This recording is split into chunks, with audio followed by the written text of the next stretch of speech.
It was supposed to be the beginning of forever. A celebration of love, a journey into a new chapter. Two people, deeply in love, stepping into the world as newlyweds, their hearts full of promise.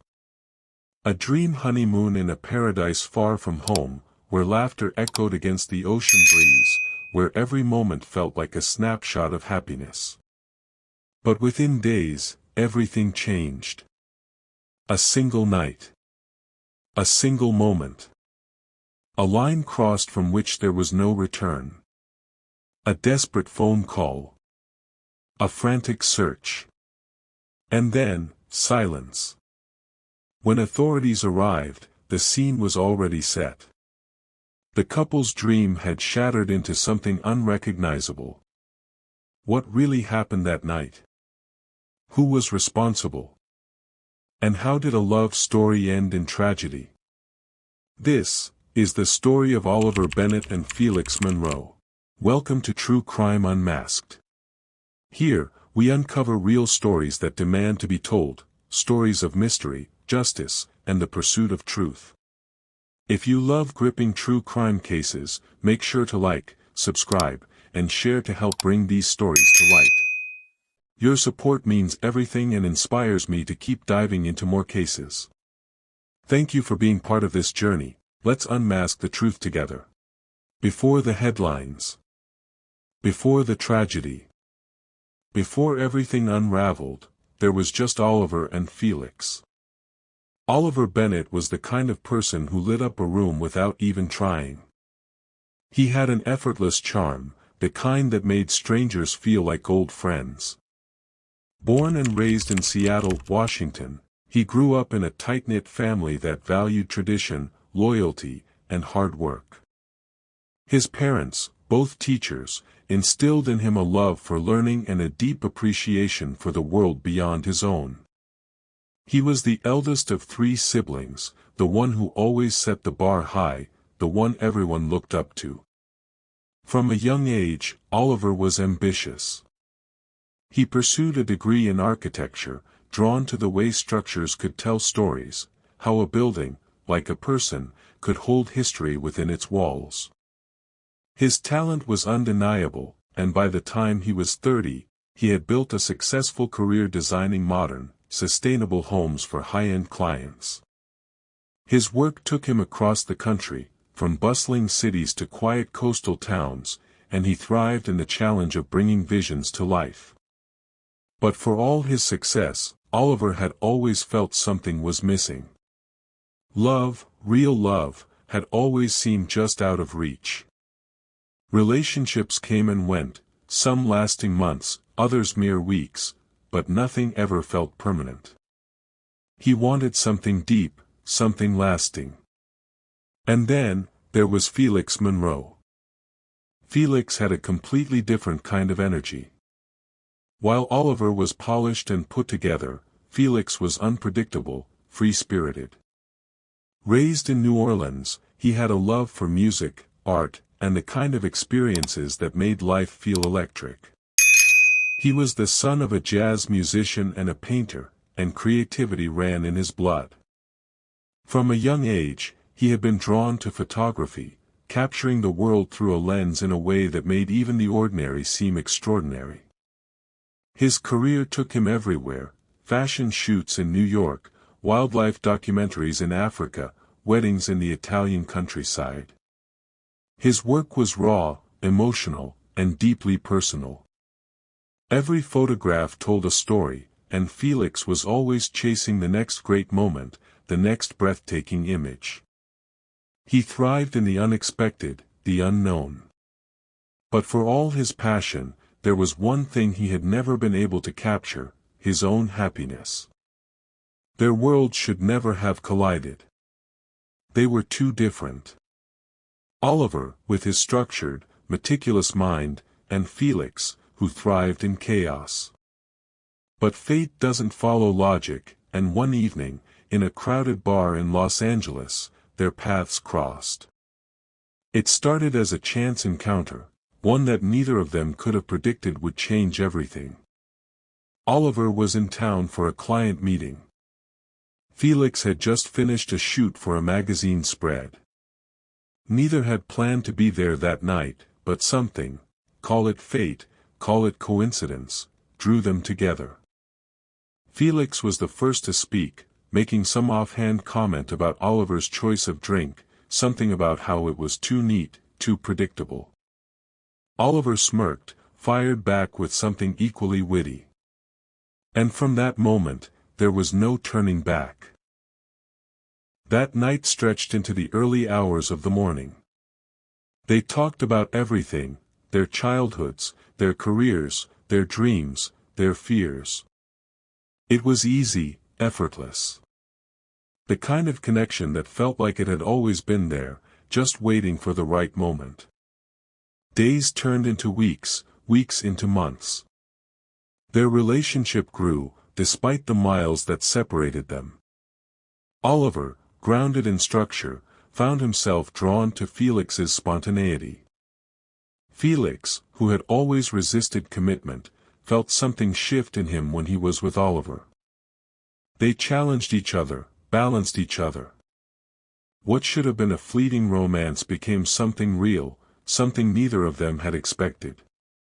2 years later, on a quiet evening in their shared apartment, Oliver proposed. There was no grand spectacle, no elaborate setup, just the two of them, sitting on the floor with takeout containers between them, talking about their future. And when Oliver pulled out the ring, Felix didn't hesitate. They were getting married. Planning the wedding was a whirlwind. Both had different ideas. Oliver wanted something elegant, structured, a reflection of the life they were building. Felix wanted something wild, something unconventional, something that felt like them. In the end, they found a middle ground. A ceremony that blended tradition with their own unique touch, surrounded by family and friends who had watched their love story unfold. And when it was all over, when the vows had been exchanged and the champagne had been poured, there was only one thing left, the honeymoon. A chance to escape, to breathe, to step into their new life together. They chose a destination that felt like paradise, a place neither of them had ever been before. It was supposed to be an adventure, a celebration. It was supposed to be perfect. They had no idea it would be their last trip together. After months of planning, after the whirlwind of wedding celebrations, after saying, "I do," in front of the people they loved most, Oliver and Felix were finally here, about to step into the next chapter of their lives. The honeymoon. They had talked about it for months, tossing around ideas, debating between cities full of history, remote mountain retreats, and tropical beaches. But nothing felt right. They wanted somewhere that wasn't just beautiful, but somewhere that felt like theirs. One evening, Felix was flipping through a travel magazine when he stopped on a page, a small island, tucked away from the world, where the ocean stretched endlessly in every direction. Overwater bungalows lined the shore, their wooden decks hovering just above the clear turquoise water. No crowded beaches. No traffic. Just silence, nature, and the two of them. "This," Felix said, tapping the page. "This is where we're going." Oliver looked at the photo and smiled. "It's perfect." And so, the decision was made. They booked a private bungalow at a luxury resort on, fictional island or real location, a place known for its crystal-clear waters, secluded beaches, and quiet, intimate atmosphere. It was expensive, more than they'd ever spent on a trip before, but they told themselves that if there was ever a time to splurge, this was it. The weeks leading up to the trip were filled with anticipation. Oliver, the planner, mapped out their itinerary, places to see, foods to try, hidden spots most tourists overlooked. Felix, more spontaneous, refused to schedule anything. "Let's just live," he'd say. "No rules, no plans. Just us." When the day finally came, excitement buzzed between them. They boarded their first flight, then another, then another. Layovers stretched long into the night, but they didn't care. Every hour that passed brought them closer to the dream they had built together. By the time they stepped off the final plane, the thick, salty air hit them immediately. The sun was high, the heat wrapping around them like a blanket. A resort driver held a sign with their names on it, leading them toward a private boat that would take them the rest of the way. The ride was smooth, the water impossibly blue, stretching far beyond what their eyes could see. Felix leaned over the edge, his camera in hand, snapping picture after picture, of the waves, the sky, Oliver sitting there with his head tilted back, eyes closed, breathing it all in. Then, the resort came into view. It looked even more unreal in person. The wooden bungalows stood over the water, their thatched roofs blending seamlessly into the island landscape. The staff greeted them with cool towels and fresh coconut water, their smiles warm and genuine. They were escorted down a long wooden walkway to their private villa, floor-to-ceiling windows, a massive bed facing the ocean, and a deck with a plunge pool that felt like it spilled straight into the sea. Felix set his bag down, took one long look around, then turned to Oliver with the widest grin. "We made it," he said. One night, a dinner on the beach under a canopy of fairy lights, another, a private sunset cruise where the sky burned orange and pink and purple as the waves rocked gently beneath them. Felix took 100 photos that night. Then, he put the camera down, grabbed Oliver's hand, and just held it, watching the last bit of sunlight disappear behind the horizon. It was everything they had imagined. For the first time in a long time, life felt still. Neither of them had any reason to believe that, soon, everything would change. The days passed in a blur of sun, sea, and laughter. It was the kind of happiness that didn't need words, just the quiet understanding between two people who had found exactly where they belonged. Then came the night that changed everything. It was their 5th evening on the island. The sun had just dipped below the horizon, casting deep blues and purples across the sky. They had spent the day exploring, snorkeling through hidden lagoons and walking along empty stretches of sand where their footprints were the only ones left behind. That night, they decided to go into town. It was a short boat ride from the resort, a lively little village where locals sold handmade crafts and restaurants spilled out onto the streets, their tables lit by flickering candlelight. The air smelled of grilled seafood and sweet tropical fruit. A band played soft music in the distance, the hum of conversation mixing with the sound of the waves lapping against the docks.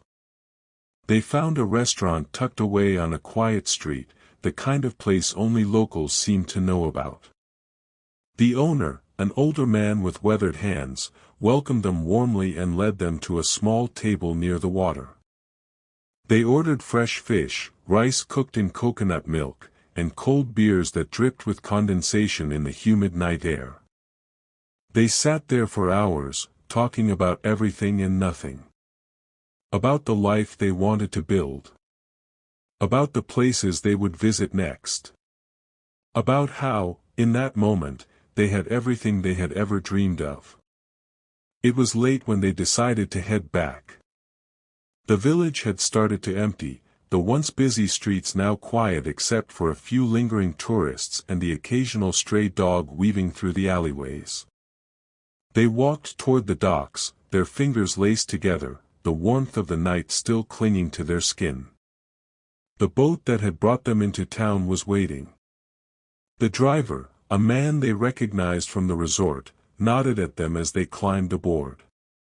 The ride back was calm, the waves gentle beneath them, the island lights glowing in the distance like fireflies against the darkness. They reached the resort just after midnight. The staff had mostly gone in for the night, the reception area empty except for a lone security guard who gave them a polite nod as they passed. They walked the long wooden path to their villa, the soft sound of their footsteps blending with the rustling of palm trees in the warm breeze. The bungalow door clicked open, and Felix stepped inside first, kicking off his sandals and stretching. Oliver lingered for a moment, looking out at the ocean. The water was dark now, endless and quiet, stretching into the unknown. He let out a small sigh, then stepped inside, closing the door behind him. No one knows exactly what happened next. At 2:37 a.m., a guest staying in a nearby villa called the front desk, reporting loud noises, voices raised, something heavy hitting the floor. At 2:42 a.m., another guest called. This time, they said it sounded like furniture being thrown. Security was dispatched. By the time they reached the villa, all was silent. The door was slightly ajar. A warm breeze pushed through the opening, swaying the sheer white curtains inside. The first guard stepped in cautiously, calling out their names. No response. The villa was dimly lit, the glow of a single lamp casting long shadows across the floor. The small table near the window had been overturned, a broken glass spreading dark liquid across the wood. Then, they saw him. Oliver. Lying on the floor near the bed, his body still. His white linen shirt stained deep red. Felix was nowhere to be found. The call came in at exactly 2:48 a.m. The front desk clerk, his voice unsteady, reported what the security team had found: an unresponsive guest, signs of a struggle, and another guest missing. Within minutes, the local authorities were en route to the resort. By 3:15 a.m., the scene was swarming with officers. Flashlights cut through the darkness as investigators moved cautiously through the villa, taking in every detail. The overturned furniture. The shattered glass. The faint metallic scent that hung in the air. And then, there was Oliver. The officers moved quickly, but there was nothing to be done. He was gone. A deep wound to the chest. No sign of life. The resort staff, now gathered outside, whispered anxiously among themselves. The guests in nearby villas stood at a distance, watching in stunned silence. This wasn't supposed to happen here. Then came the questions. Where was Felix? Had he been taken? Had he fled? Or was he responsible? Authorities fanned out across the resort, knocking on doors, questioning staff and guests. No one had seen Felix leave. No one had heard a struggle beyond the reported noises. The boat drivers, security guards, and even the restaurant owner they had dined with earlier were questioned. Nothing. The hours stretched on. As the sun began to rise, a sense of urgency set in. If Felix had been taken, every passing moment mattered. If he had run, he needed to be found before he disappeared completely. Then, at 7:22 a.m., an officer searching the resort's private beach spotted something in the sand. Footprints. Leading toward the tree line. The officer followed the trail, his hand hovering over his holstered weapon. The footprints veered sharply near the edge of the trees, leading toward a cluster of rocks. And then, he saw him. Felix. Curled against the rocks, his clothes stained, his arms wrapped around his knees. His body shaking. His eyes unfocused. The officer called out to him, but Felix didn't respond. He just sat there, staring out at the ocean, his breathing ragged. Backup arrived within minutes. When they approached, Felix didn't resist. He let them pull him to his feet. He let them guide him away. He walked in silence, his face unreadable, his gaze fixed on the horizon. Back at the station, the questioning began. Felix was in shock, barely able to form words. His hands trembled as he reached for the glass of water they placed in front of him. "What happened last night?" the detective asked. For a long time, Felix didn't answer. Then, in a voice barely above a whisper, he said 3 words, "I don't remember." But the evidence was starting to tell a different story. Blood on his clothes. Scratches along his arms. And then, the biggest piece of all, security footage. At 2:29 a.m., a camera near the villa's entrance captured a blurry figure stumbling out. Felix. His hands gripping his head. His body swaying as he walked toward the beach. Alone. Oliver never came out. Felix was now the prime suspect. But was he guilty? Or was there more to the story? The trial began nearly a year after that tragic night. A couple's dream honeymoon ending in horror. A man found dead. His husband, the only other person at the scene, covered in blood, unable, or unwilling, to explain what had happened. Public opinion was divided. Some believed Felix was guilty, that he had killed Oliver in a fit of rage. Others insisted there had to be another explanation, that the evidence didn't add up. That Felix wasn't a murderer. That he couldn't be. The prosecution painted a clear picture. They argued that the couple's honeymoon had not been as idyllic as it seemed. Witnesses from the resort claimed to have heard arguments in the days leading up to the incident. A bartender testified that Felix had seemed agitated that night at dinner, that his mood had shifted abruptly. Then, there was the physical evidence. Oliver had died from a deep wound to the chest, likely inflicted with a sharp object. No murder weapon had ever been found, but there was a knife missing from the villa's kitchen set. The police had recovered Felix's clothing from that night, soaked in blood. His fingerprints had been found on the broken glass and the overturned furniture. And, of course, there was the security footage. Felix leaving the villa alone. No sign of anyone else. The prosecution's theory was simple. A fight had broken out. It had turned violent. Felix, in a moment of uncontrollable anger, had grabbed a knife and attacked Oliver.